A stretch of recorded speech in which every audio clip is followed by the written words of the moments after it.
Salut à toi et bienvenue dans ce nouvel épisode des Magiciens de la Vente. Aujourd'hui, je vais te parler d'un livre qui est à mon sens l'un des livres les plus importants jamais écrits sur la vente. Un livre qui a été le fruit de 12 années de recherche, de 35 000 entretiens de vente analysés dans 23 pays différents. Un livre qui a complètement démoli une idée reçue que beaucoup de commerciaux ont encore aujourd'hui. Ce livre, c'est Spin Selling, écrit par Neil Rackham et publié en 1988. Eh oui, 1988. Et pourtant, il est plus pertinent aujourd'hui qu'il ne l'a jamais été. Alors, c'est quoi cette idée reçue que Rackham démonte ? C'est celle-ci. Les techniques de vente qui fonctionnent pour les petites ventes fonctionnent aussi pour les grandes ventes. Et Rackham démontre, chiffres à l'appui, que c'est complètement faux. Les techniques classiques, ouverture percutante, avantage produit en rafale, les techniques de closing agressive, ces techniques peuvent fonctionner quand tu vends un produit à 50 €. Mais quand tu vends une prestation à 50 000 €, une mission de conseil, un contrat annuel, ces techniques ne fonctionnent pas.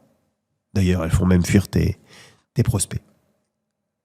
Et ça, c'est une révélation pour beaucoup de commerciaux et de consultants. Alors, du coup, c'est quoi la méthode qui fonctionne pour les grandes ventes ? C'est la méthode SPIN. Et on va décortiquer tout ça ensemble.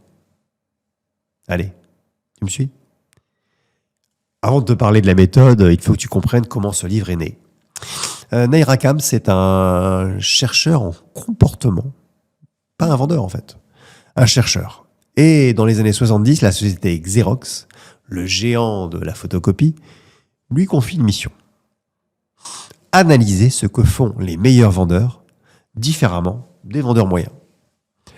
Rackham et son équipe vont passer 12 années sur le terrain à observer des milliers d'entretiens de vente. Ils vont enregistrer, analyser, comparer. Et ce qu'ils découvrent va surprendre tout le monde. Les meilleurs vendeurs ne font pas plus de techniques de vente que les autres. Ils posent plus de questions. Et surtout, ils posent de meilleures questions. Et pas n'importe quel type de questions. Des questions qui suivent un ordre précis, une logique précise qui amène le prospect à prendre conscience lui-même de l'ampleur de son problème et à désirer lui-même la solution. Et du coup, c'est là que naît l'acronyme SPIN. S comme situation, P comme problem, I comme application et N comme need payoff ou bénéfice en français. 4 types de questions, 4 étapes. Une méthode redoutablement efficace. Avant de rentrer dans le détail du SPIN, d'ailleurs, je dois te parler d'un concept fondamental que Rackham introduit. La différence entre petite vente et grande vente. Parce qu'en fait, c'est là que tout commence. Dans une petite vente, le cycle est court. Souvent, une seule rencontre. On appelle ça la vente one-shot. L'enjeu financier est faible. La décision est souvent émotionnelle et impulsive. Le prospect peut regretter son achat, mais en général, les conséquences sont assez limitées. Dans une grande vente, le cycle est long. Plusieurs semaines, plusieurs mois. L'enjeu financier est évidemment plus important. Et là, la décision est rationnelle et réfléchie. Le prospect va devoir justifier sa décision auprès de sa hiérarchie ou de ses associés. Le risque perçu est élevé et cette différence change tout dans la façon d'aborder la vente. Dans une petite vente, tu peux utiliser des techniques de closing agressive, la fausse alternative, l'urgence artificielle, et ça peut marcher. Dans une grande vente, ces techniques créent de la résistance. Le prospect se méfie, il se braque, il dit qu'il va y réfléchir. Et il ne rappelle jamais. Rackham dit quelque chose de très fort. Dans les grandes ventes, la pression augmente la résistance. plus tu pousses, plus le prospect recule. Et ça, je le vois tous les jours dans mon travail de coach. Les commerciaux qui échouent sur les grandes ventes, c'est souvent parce qu'ils utilisent des techniques adaptées aux petites ventes. Alors, qu'est-ce qui fonctionne dans les grandes ventes? C'est de faire parler le prospect, de le faire réfléchir, de l'amener à identifier lui-même ses problèmes et leurs conséquences. Et c'est exactement ce que fait la méthode SPIN. Alors commençons par le S, de SPIN, les questions de situation. C'est le point de départ de tout entretien de vente. Leur objectif, comprendre le contexte du prospect. Quelques exemples. Combien de personnes avez-vous dans votre équipe commerciale? Quels outils utilisez-vous actuellement pour gérer votre relation client? Comment organisez-vous votre prospection aujourd'hui? Depuis combien de temps êtes-vous en poste? Ces questions, évidemment, toujours ouvertes, sont nécessaires. Tu as besoin de ces informations pour avoir une conversation intelligente. Mais attention, c'est là où Rackham surprend tout le monde. Les questions de situation sont les moins importantes du modèle SPIN.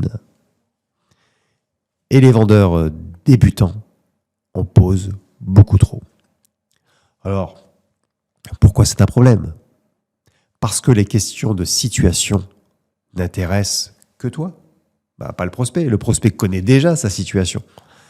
Il n'y a, ou en tous les cas, il n'a aucune valeur ajoutée à te répondre. Et si tu lui poses trop de questions de situation, il va trouver la conversation fastidieuse et se demander où tu veux en venir.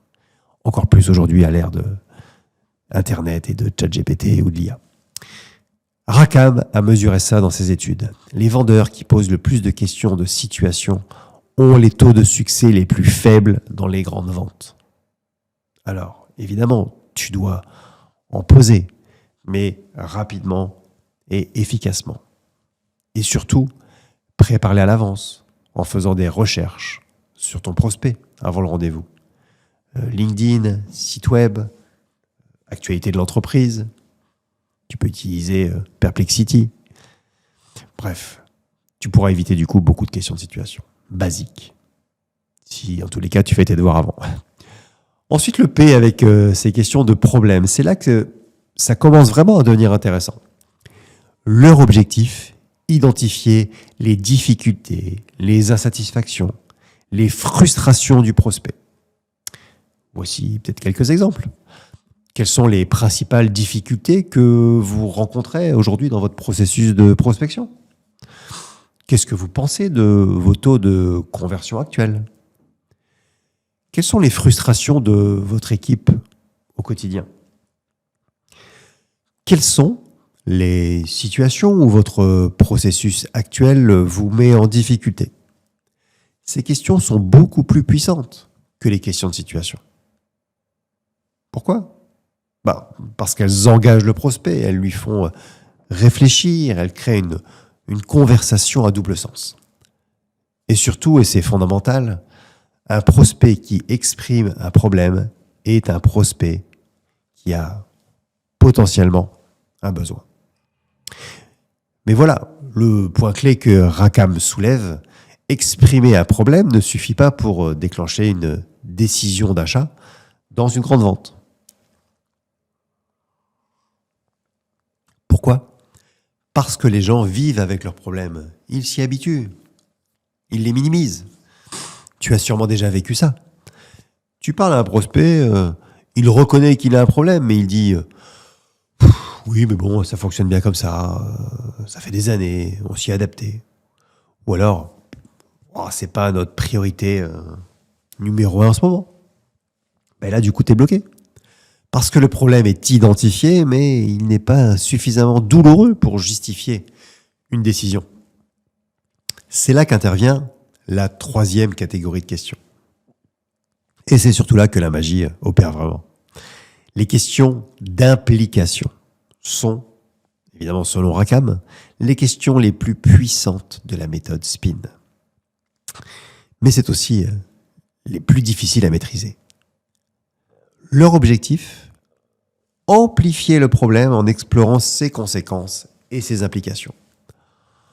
En d'autres termes, faire prendre conscience au prospect que son problème n'est pas un petit inconvénient, mais une vraie blessure qui lui coûte cher, en temps, en argent, en énergie, en opportunités manquées. Quelques exemples. Quand ce problème se produit, quel est l'impact sur votre équipe ? Ok, mais ce manque d'efficacité dans votre prospection, quel est l'impact sur votre chiffre d'affaires ? Ah, mais combien de temps par semaine votre équipe perd-elle à cause de ce processus inefficace ? Ah, mais alors du coup, quels sont les autres départements de l'entreprise affectés par ce problème ? Tu vois la différence ? Ces questions ne décrivent plus la situation, elles en explorent les conséquences. Et quand le prospect commence à répondre à ces questions, quelque chose de puissant se produit. Il commence à mesurer l'ampleur réelle de son problème. Il commence à le voir sous un angle nouveau. Il commence à ressentir une douleur plus intense. Et Rackham a démontré avec ses études que c'est cette douleur amplifiée qui crée l'urgence de résoudre le problème. Ce n'est pas toi qui crée cette urgence en faisant pression. C'est le prospect qui la crée lui-même, juste en répondant à tes questions. Et c'est là que réside la magie de la méthode SPIN. D'ailleurs, il y a une phrase de Rackham que j'adore. Les vendeurs ordinaires décrivent les problèmes. Les grands vendeurs en explorent les implications. Je te laisse cette phrase faire son chemin. Pour terminer, le N, les questions de need payoff ou questions de bénéfice. C'est la dernière étape. Et c'est là que tu vas récolter le fruit de tout ton travail. Leur objectif, amener le prospect à exprimer lui-même la valeur de la solution. Des exemples ? Si vous pouviez résoudre ce problème, qu'est-ce que ça changerait pour vous ? En quoi une solution qui ferait X serait utile dans votre contexte ? Si vous gagnez 2 heures par semaine grâce à un meilleur processus, qu'est-ce que vous feriez de ce temps ? Dans quelle mesure est-ce important pour vous de régler cette situation ? Et là, encore une fois, la magie opère. Quand le prospect répond à ces questions, il se vend la solution lui-même. Il n'y a pas d'argument de ta part. Il n'y a pas de pression. Il n'y a pas de technique de closing. Le prospect dit lui-même « Ah oui, c'est vrai que si on pouvait régler ce problème, ça nous ferait économiser au minimum 50 000 euros par an. » Ou « Ah tiens, oui, ce serait vraiment un soulagement pour mon équipe. » Et à ce moment-là, c'est lui qui désire la solution. Pas toi qui essaie de la lui vendre. Rackham dit quelque chose de fondamental. Le meilleur état d'esprit dans une grande vente n'est pas comment je vais persuader ce prospect, mais comment je vais l'aider à comprendre lui-même ce dont il a besoin. Et ça, c'est une philosophie de vente qui me correspond profondément.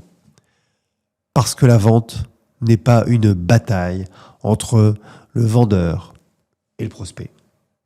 C'est une collaboration pour trouver ensemble si une solution peut résoudre un problème réel. Dans son livre, Rackham identifie d'ailleurs plusieurs erreurs classiques que font les vendeurs, même expérimentés. Erreur numéro 1, classique, présenter la solution trop tôt. C'est erreur numéro 1 parce que le vendeur est tellement enthousiaste qu'il commence à présenter sa solution avant d'avoir bien compris le problème. Résultat, le prospect ne se reconnaît pas dans la présentation et puis il va dire « Bah oui, c'est intéressant, mais bon, c'est pas vraiment notre cas. » La règle d'or, ne commence jamais ta présentation avant d'avoir traversé les 4 étapes du SPIN.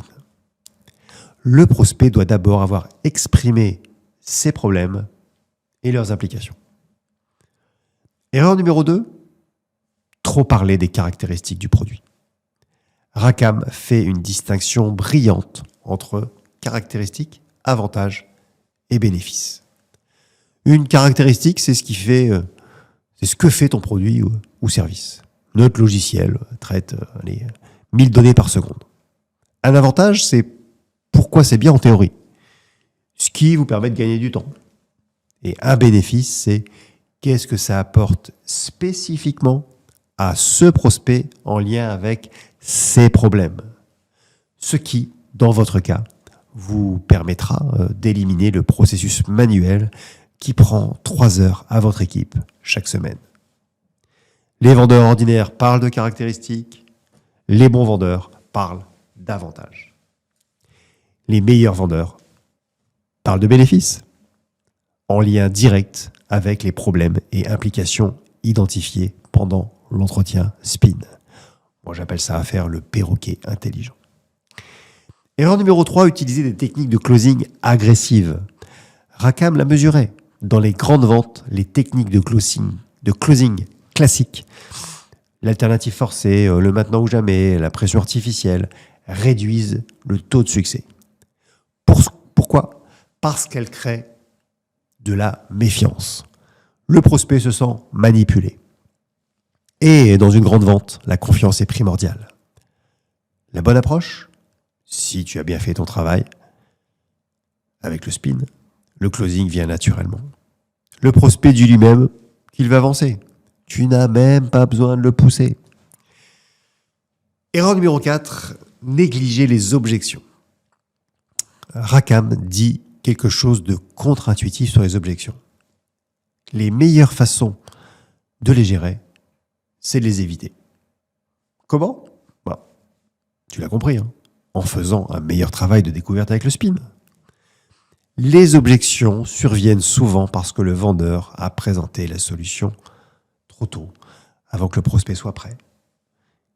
Il n'a pas assez exploré les implications du problème.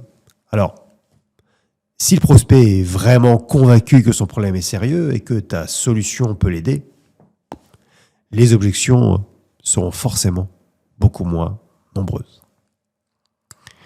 Rackham structure l'entretien de vente en 4 étapes. L'ouverture. Pas besoin de techniques complexes. Juste établir un contexte, créer un rapport et obtenir la permission de poser des questions. En 2, l'investigation. C'est là que tu déroules ton SPIN. Situation, problème, application, bénéfice. C'est l'étape la plus longue et la plus importante. Dans une vente complexe, elle peut durer plusieurs rendez-vous. En 3, la démonstration de capacité. Ici, tu montres comment ta solution répond aux besoins exprimés par le prospect. Pas avant, seulement ici. Et si tu parles en termes de bénéfices, en lien direct avec ce que le prospect t'a dit pendant l'investigation, c'est bingo. En 4, l'obtention d'un engagement. Et là, Rackham fait une distinction importante entre 2 types d'engagement. L'avancement, le prospect accepte de faire quelque chose qui fait progresser la vente, une deuxième réunion, une démo technique, une présentation à sa direction.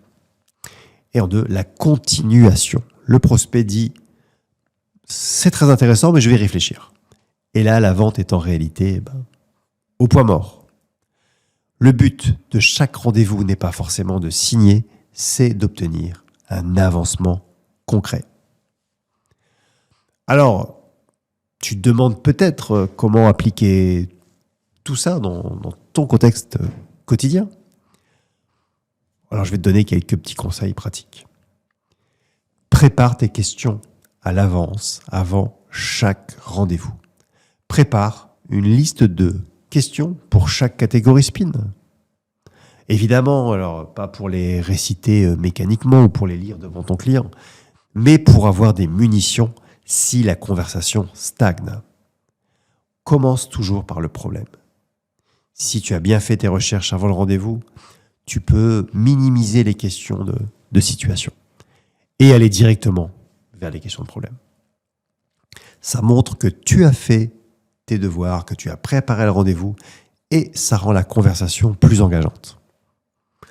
Évidemment, insiste sur les implications, c'est la catégorie la plus sous-utilisée par les vendeurs. Entraîne-toi à poser des questions d'implication.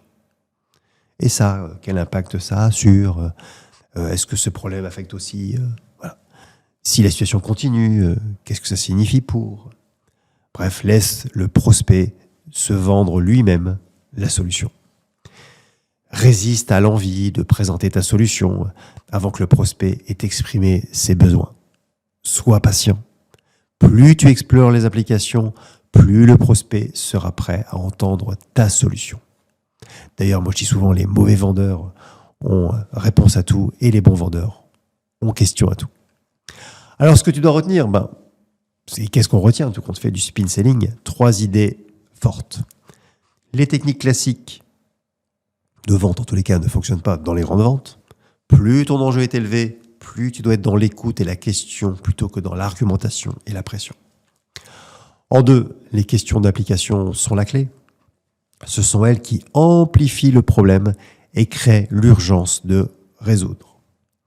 Un prospect qui mesure lui-même les conséquences de son problème est un prospect qui désire une solution.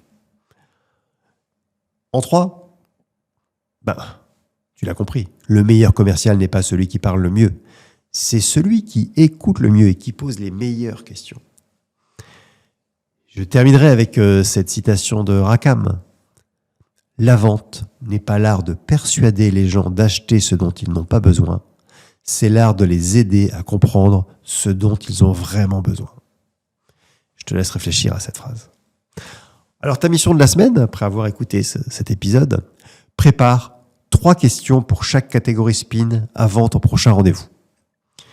Identifie les 3 principaux problèmes que tu résous pour tes clients et prépare des questions d'implication autour de ces problèmes.